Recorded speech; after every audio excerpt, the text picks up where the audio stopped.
Stanley met his Beulah in 1951, and he gave her a wedding ring before the year was done.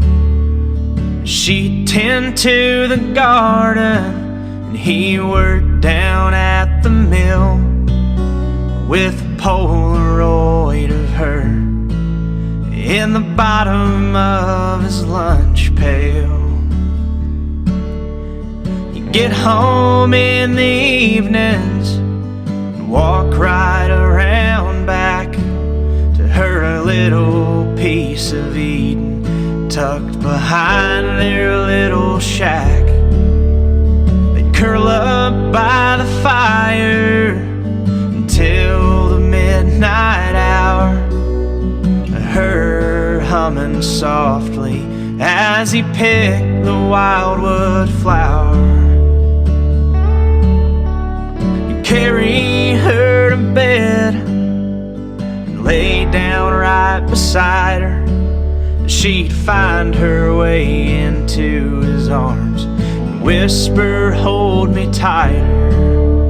They never had no children, but that weren't for lack of trying, and their last sparks of hope died out in 1975.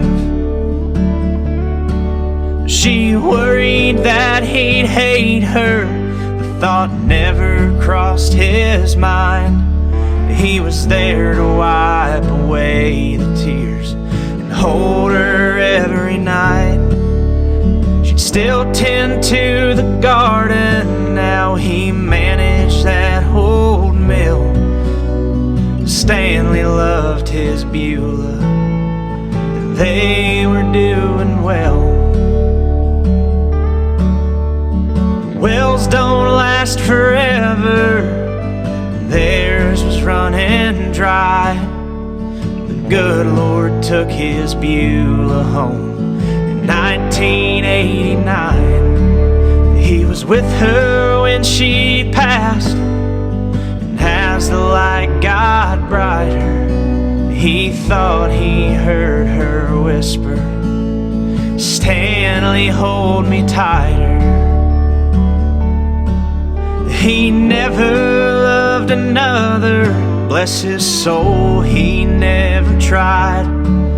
He could never hold another woman in his arms at night.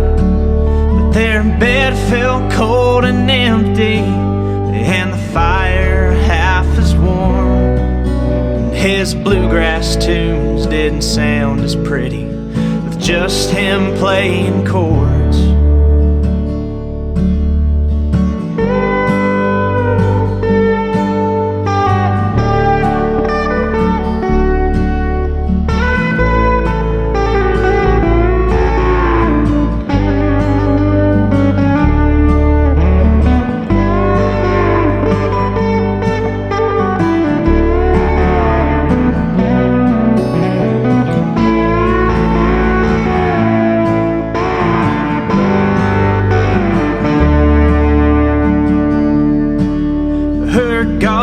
Slowly withered, and so did Stanley's mind.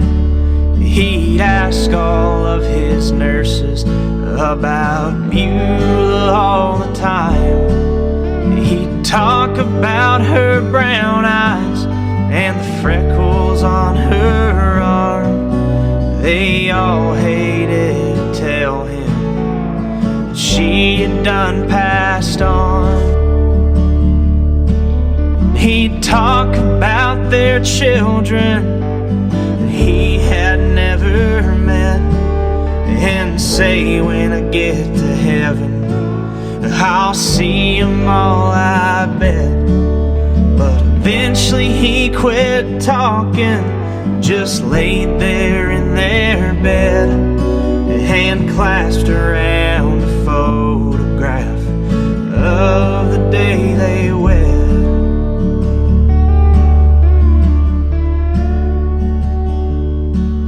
That same Polaroid he looked at to get by on the day's work at the mill made him wanna die. How a man can love that much beats all I ever seen. Stanley joined his Beulah in 2017.